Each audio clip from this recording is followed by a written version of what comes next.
The moment Emily stepped into the gun shop, a clerk burst out laughing. "Lost, ma'am?" "The bakery's next door." Another customer sneered, "With arms like those, you're trying a rifle. Careful not to chip a nail." Emily didn't answer. She simply said one name, M82X Phantom Mod, a tactical rifle that had never been listed for public sale. As she listed out its precise specs down to the millimeter, the entire shop fell dead silent. Emily stood there, her gray canvas backpack pulling her shoulders slightly forward. Her brown hair hung loose a little, tangled from the wind outside. She wore a faded windbreaker creased at the elbows and jeans that looked like they'd seen better days. Her sneakers were scuffed, the laces frayed at the ends. To everyone in that room, she looked like she'd wandered in by mistake, like someone who didn't belong in a place like this. A high-end gun store where the walls gleamed with polished rifles and the air smelled of metal and oil. The kind of place where serious money and serious egos came to play. But Emily didn't flinch. She didn't shift her weight or look away. She just stood there, her gray eyes steady, waiting for the clerk to catch up. The clerk, a guy in his 30s with a buzz cut and a smirk that seemed permanent, leaned over the counter. "Sweetheart, you sure you're in the right place? Coffee shop's next door." His voice carried, and a couple of guys in tactical vests near the display case chuckled. One of them, a tall man with dark sunglasses perched on his head, gave a low whistle. "What you applying to clean the rifles, babe?" The room felt smaller now, the air thick with their amusement. Emily didn't react. She adjusted her backpack just enough to ease the weight and repeated herself. M82X Phantom Mod. 0. 04 sight alignment offset, 0. 416 barrel diameter LR9 style muzzle brake. Her voice was calm, like she was reading off a grocery list. The clerk's smirk faltered. A woman in a sleek blazer, her nails painted a glossy red, stepped forward from the crowd, her lips curling into a smile that didn't reach her eyes. She was the kind of person who carried herself like she owned every room she walked into, her heels clicking sharply on the floor. "Honey, you're adorable, but this isn't a toy store," she said, her voice dripping with fake sweetness. "Maybe try something lighter, like a BB gun." A few people snickered, egged on by her confidence. Emily's fingers tightened briefly on her backpack strap, the only sign she'd heard. She tilted her head slightly, her eyes locking onto the woman's. "I'm here for sniper models," she said, her tone even almost gentle. The woman's smile froze, and she took a half step back her heels, catching slightly on the floor. The room waited, but Emily said nothing more, letting the silence do the rest. An older man with a white beard leaning against a rack of scopes turned his head sharply. He'd been quiet until now, sipping coffee from a paper cup, but his eyes narrowed. "You know that rifle?" He asked, his voice gravelly like he'd smoked too many cigarettes. Emily nodded just once. "I once used it from the rooftop of a 19-story building. Pierced a 5 mm glass pane, hit a moving target." The words hung there simple and unadorned. No one laughed this time. The guy in sunglasses tilted his head like he was trying to figure out if she was joking. The clerk blinked, then coughed, trying to regain his footing. "Right. Well, we don't have that model here." "Nobody does. You sure you're not thinking of something else?" A burly man in a flannel shirt, his hands calloused from years of manual work, snorted from the corner of the shop. He was flipping through a catalog, but stopped to point at Emily's worn sneakers. "Look at those shoes," he said, his voice booming with mockery. "You think you're handling a sniper rifle with those? You'd trip before you even got to the range." The crowd tittered some, nodding along, their eyes flicking to her feet. Emily didn't look down. She slid her backpack off one shoulder, set it gently on the floor, and straightened up. "I've walked farther than you'd think in these," she said, her voice soft but clear, like a blade slipping through the fabric. The man's grin faded his catalog, slipping slightly in his hands. He opened his mouth, then closed it, his bravado crumbling under her steady gaze. "Hey, before we go on, can you do me a quick favor?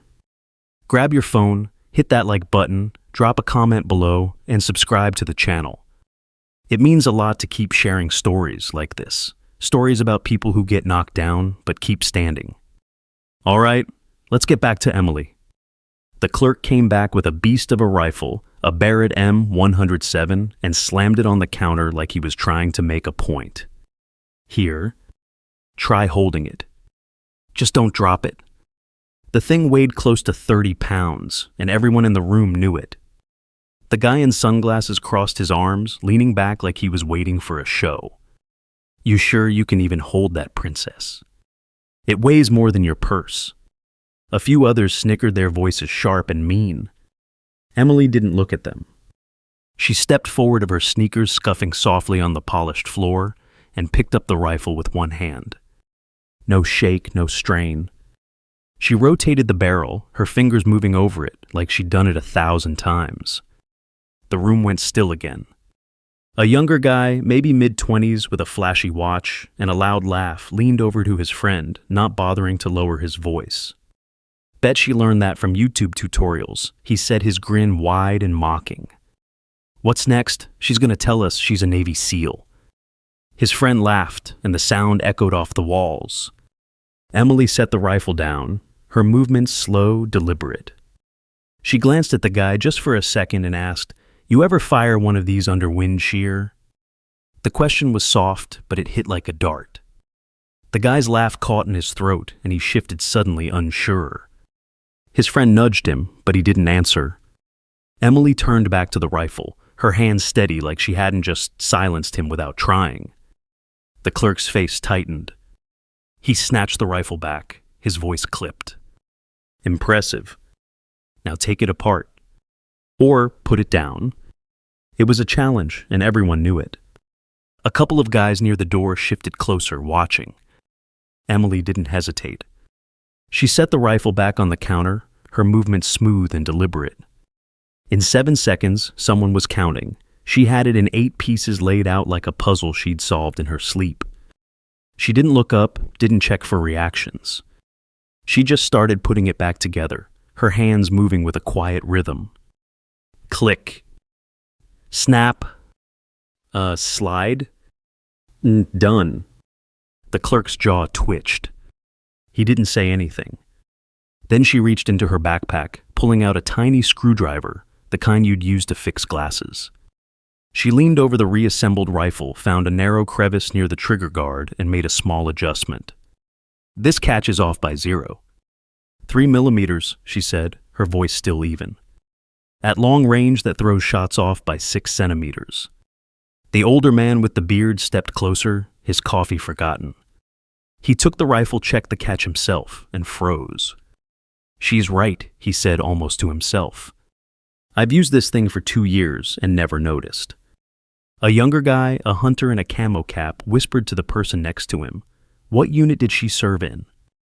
Emily's only response was, I'm retired. It wasn't an answer, but it shut the question down. A woman with a tight ponytail and a tactical vest, her arms crossed like she was judging a competition, spoke up from the back. Cute trick, she said, her voice sharp enough to cut glass. But anyone can memorize specs and take apart a gun. Doesn't mean you're not just some wannabe playing soldier. The crowd murmured, some nodding along. Emily paused, her hands resting on the counter. She didn't turn to face the woman, but her fingers tapped once lightly against the metal. You think I'm playing? She asked, her voice low, almost curious. The woman opened her mouth, then closed it, her confidence wavering under Emily's steady gaze. The room felt colder, like the air had been sucked out. The guy in sunglasses wasn't done, though. He pushed off the wall, his voice loud enough to carry. Big talk. Let's see you shoot then. The others nodded, their smirks creeping back.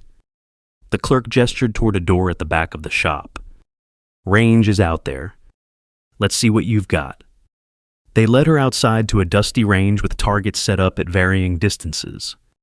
The farthest one was a quarter-sized coin dangling from a string at 200 meters. No one's hit that in 3 years, the clerk said, his tone dripping with mockery. A small crowd followed, their boots crunching on the gravel.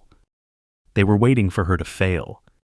As Emily stepped onto the range, a man in a leather jacket, his face weathered and his voice gruff, called out, "Hope you brought your lucky charm, kid. You're gonna need it." The crowd laughed, but it was nervous now, less certain. Emily didn't respond. She knelt to adjust her shoelace, her movements slow, almost meditative. The wind picked up, stirring dust around her feet. She stood, pulled on her gloves, and took the rifle from the clerk. As she checked the scope, her fingers brushed against a small scratch on the stock, a mark that wasn't supposed to be there. She paused just for a moment, her eyes narrowing. Nobody else noticed, but that scratch meant something to her, something from a long time ago. Emily didn't rush. She pulled on a pair of worn gloves from her bag, the leather cracked, but soft like they had been with her for years. She took the rifle, checked the scope, and settled into position. 2 seconds to line up the shot. The first shot rang out, and the coin spun, glinting in the sunlight. A murmur went through the crowd. She adjusted slightly, her fingers barely moving. Second shot, the coin's edge cracked, a tiny piece breaking off. The murmurs stopped. Third shot, the coin split clean in two, the pieces fluttering to the ground like dry leaves. Nobody spoke. The clerk's face was blank, his hands shoved deep in his pockets. The guy in sunglasses looked away, suddenly interested in his boots. A middle-aged woman with a clipboard who'd been lingering near the range's edge taking notes dropped her pen. She scrambled to pick it up, her cheeks flushed, but her eyes stayed on Emily. She was a firearms instructor known for her tough critiques, and she'd been skeptical from the start. "Beginner's luck," she called out, her voice loud but unsteady. "Anyone can get a fluke shot once." The crowd shifted, some nodding, clinging to her words like a lifeline. Emily didn't turn. She set the rifle down, her hands steady, and pulled a small cloth from her bag to wipe her gloves. "Luck doesn't split a coin at 200 meters, she said, her voice quiet but firm, like she was stating a fact about the weather. The instructor froze, her clipboard clutched tight, and the crowd's murmurs died out completely. A teenage boy, probably dragged along by his dad, had been filming the whole thing on his phone. He lowered it, now his eyes wide, his voice barely a whisper. "Did you see that?" He said to no one in particular. His dad, a burly guy with a hunting cap, grabbed the phone and replayed the video, his jaw tight. "Who the hell is she?" he muttered. Emily didn't hear him. She was already packing up her movements, precise, her backpack slung over one shoulder. The boy kept staring like he'd just seen a superhero walk by. His dad didn't say anything else, but his hands were shaking as he handed the phone back. As Emily packed up her sleeve, slipped, revealing a faded tattoo on her wrist, V17 with a snake curling around a target. The store manager, a stocky man with a buzz cut and a clipboard, had been watching from the edge of the range. His face went pale. He stepped closer, his voice low. "You're Ghost Viper 17. Emily didn't look at him. She zipped her bag, her movement slow and deliberate. A customer nearby, an older guy with a military buzz and a faded jacket, snapped to attention, his hand rising in a crisp salute.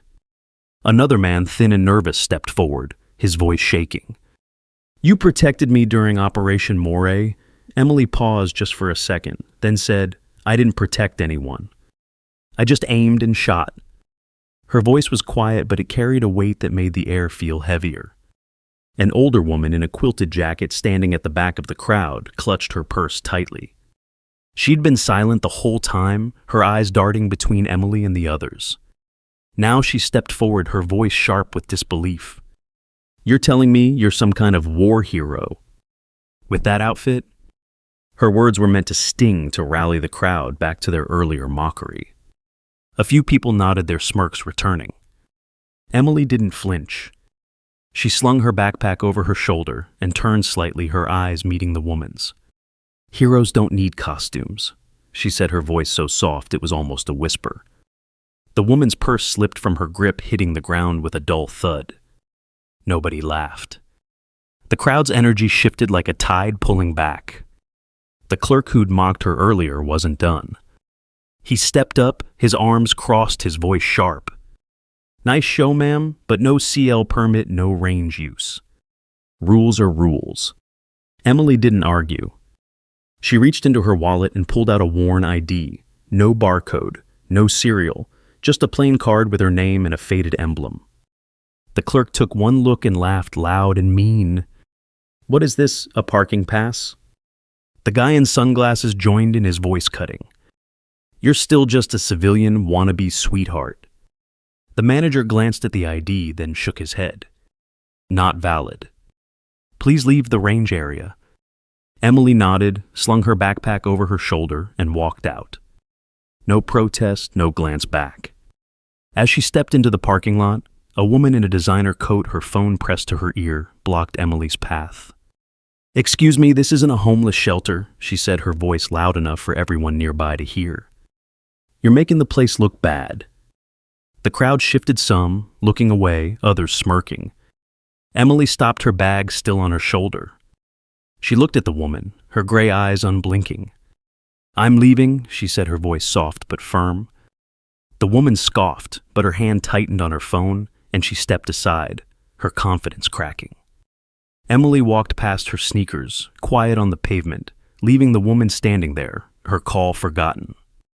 Outside, the sun was dipping low, casting long shadows across the parking lot. Emily stood by the curb, her breath visible in the chilly air. A black SUV rolled up, its tires crunching on the gravel. A man in a dark suit stepped out, his face unreadable. He scanned the crowd that had followed her out, their faces a mix of curiosity and unease. His eyes locked onto Emily. Without a word, he raised his hand in a formal salute, his posture rigid. "Commander Parker," he said, his voice low but clear. "Your reactivation orders are ready." The crowd froze. The clerk's face went slack. The guy in sunglasses took a step back, his hands suddenly fidgeting. The manager's clipboard slipped from his fingers, hitting the ground with a soft thud. A young woman in the crowd, her arms full of shopping bags, had been watching silently. She dropped one of her bags, a bottle of water, rolling across the gravel. Her eyes were wide, her voice barely audible. "That's Commander Parker," she whispered to her friend, who just nodded, too stunned to speak. The young woman fumbled for her phone, her hands trembling as she started typing, her thumbs moving fast. By nightfall, her post about Emily was trending, a blurry photo of the salute attached. "She was right in front of us," the post read, "and we didn't even know." The comments piled up, thousands of them, from people who'd never met her, but felt her story. Emily didn't react. She adjusted her backpack, her movements as calm as ever, and walked toward the SUV. The crowd parted, their eyes following her. Nobody spoke. The air felt charged, like the moment before a storm breaks. The man in the suit opened the door for her, his posture still formal. She climbed in her sneakers, scuffing softly against the running board. The door closed and the SUV pulled away, leaving a faint cloud of dust in its wake. Inside the shop, the silence lingered, heavy and uncomfortable. A man in a worn denim jacket, who'd been hanging back by the shop's entrance, watched the SUV disappear. His hands were stuffed in his pockets, but his fingers fidgeted, betraying his nerves. He'd been a regular at the shop for years, always boasting about his marksmanship. Now he stood frozen, his eyes fixed on the spot where Emily had stood. He'd laughed earlier, joined in with the others, but now his throat felt tight. He turned to the person next to him, his voice low. "I served 20 years and never saw a shot like that," he said, almost to himself. Nobody responded. The weight of his words settled over the crowd, making them shift uncomfortably, their earlier bravado gone. The clerk who'd laughed at her, the one with the buzz cut, stood there, his hands still in his pockets. Later that day, his manager called him into the office. "You're done," the manager said, his voice flat. "You don't mock someone like that and keep your job." The clerk tried to argue, but the manager cut him off. "She was Ghost Viper 17. You think you get to laugh at that?" By the next morning, the clerk was cleaning out his locker, his face red, his hands shaking as he stuffed his things into a duffel bag. The guy in sunglasses, the one who'd called her babe, didn't fare much better. Someone in the crowd had recorded the whole thing, every sneer, every laugh, and posted it online. The video spread, and by the end of the week, his hunting club had dropped him.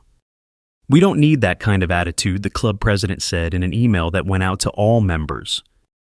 The guy's name was all over the comments, his face tagged in posts that called him out for his smugness. He stopped showing up at the shop, his sunglasses no longer perched on his head. The woman in the blazer, the one with the glossy nails, saw the video too. She laughed it off at first, but when her name started showing up in the comments, her smile faded. Her company, a high-end outdoor gear brand, dropped her as their ambassador. "We can't align with that behavior," the PR email read. She tried to post a defense online, but it only made things worse. Her followers dwindled and her glossy nails didn't seem to matter anymore. She stopped coming to the shop, her heels no longer clicking on the floor. The manager and the one who'd dismissed her ID got a call from a higher-up the next day. It wasn't a long conversation, but it was enough to make him sweat. The store's reputation took a hit. People on forums were talking about how they had treated Emily, how they had laughed at a ghost viper. A few big clients pulled their orders, saying they didn't trust a place that couldn't recognize real skill when it walked through the door. The manager kept his job, but he was quieter. After that, his clipboard always tucked under his arm like a shield. The older man with the white beard, the one who'd asked her name, went home that night and pulled out an old photo from a box in his closet. It was him younger standing next to a sniper rifle in a desert somewhere. He stared at it for a long time, his fingers tracing the edge. He'd known someone like Emily once, someone who didn't talk much, but carried a weight you couldn't see. He posted about her on a veterans forum, not using her name, just describing what he'd seen. "She's the real deal," he wrote. And we were too damn blind to see it. The teenage boy who'd filmed her kept the video on his phone, watching it over and over. He showed it to his mom, who teared up when she saw Emily's shot split the coin. "That's what strength looks like," she told him, her voice quiet. The boy nodded, his eyes still on the screen. He didn't know Emily's story, but he felt it like a weight in his chest. He uploaded the video to his own account with a caption that just said, "Respect." It got thousands of views, and he read every comment feeling proud for reasons he couldn't quite explain. Emily didn't know about any of this. She was already gone, the SUV taking her to wherever her reactivation orders led. She didn't look back at the shop, didn't check her phone for the videos or the posts. She didn't need to. Her life had always been about moving forward one step at a time, no matter what anyone said. Back in the shop, the air still felt heavy, like the weight of her presence hadn't fully left. The customers who'd stayed behind didn't talk much. They just stood there staring at the spot where she'd been. The nervous man who'd mentioned Operation Moray went back to his car and sat there for a while, his hands gripping the steering wheel. He hadn't seen her in years, but he remembered that night, gunfire chaos, and a single shot that had saved his team. He hadn't known her name back then, just the call sign, Ghost Viper, 17. He drove home, his mind replaying her shot at the range, the way the coin had split in two. He didn't tell anyone what he'd seen. Some things you just carry. The hunter in the camo cap, the one who'd whispered about her unit, went online that night and searched for Ghost Viper. He didn't find much, just rumors, old forum posts about a unit that didn't officially exist. But he found one thread buried deep where someone had written about a sniper who could hit a moving target through glass from 19 stories up. He bookmarked it, then closed his laptop. He didn't go back to the shop for a while. It didn't feel the same anymore. The woman with the tight ponytail, the one who'd called Emily a wannabe, stood by the range after Emily left, her arms still crossed. She didn't join the crowd outside, didn't follow to see the SUV. Instead, she went back to the shop and bought a scope. She didn't need, her hands shaking as she handed over her card. She'd been so sure of herself, so quick to judge. Now she couldn't stop thinking about Emily's question, "You think I'm playing?" It echoed in her head, making her feel small. She didn't tell anyone about it, but she stopped wearing her tactical vest after that day. Emily's backpack, the one she had carried into the shop, had a small patch sewn into the inside, hidden from view. It was a faded emblem, the same one on her ID, the one nobody had recognized. She'd sewn it there herself years ago, after her last mission. It wasn't for anyone else to see, just a reminder, something to carry with her. She didn't talk about her past, didn't wear it like a badge. But it was there in the way she moved, the way she held a rifle, the way she looked at someone who thought they could break her. The store stayed quiet for days after she left. Customers came and went, but the energy was different. People spoke in lower voices, glanced at the counter where she'd stood. The clerk who'd replaced the one who got fired was careful not to joke too much. The manager stopped carrying his clipboard everywhere. The guy with the white beard came back once, ordered a scope, and left without saying much. He didn't need to. He'd seen enough. Somewhere miles away, Emily sat in the back of the SUV, her bag on the seat next to her. The man in the suit didn't talk much, just handed her a folder with a few papers inside. She didn't open it right away. She looked out the window instead, watching the world blur by trees, billboards, a gas station with a flickering sign. Her fingers brushed the edge of her tattoo just for a second, then let go. She didn't need to look at it. She knew what it meant. The shop would never be the same. Neither would the people who'd been there. They had laughed at her, dismissed her, tried to make her small. But she hadn't needed their approval. She'd never asked for it. She'd just stood there, her quiet strength louder than their words. And when she left, she took something with her.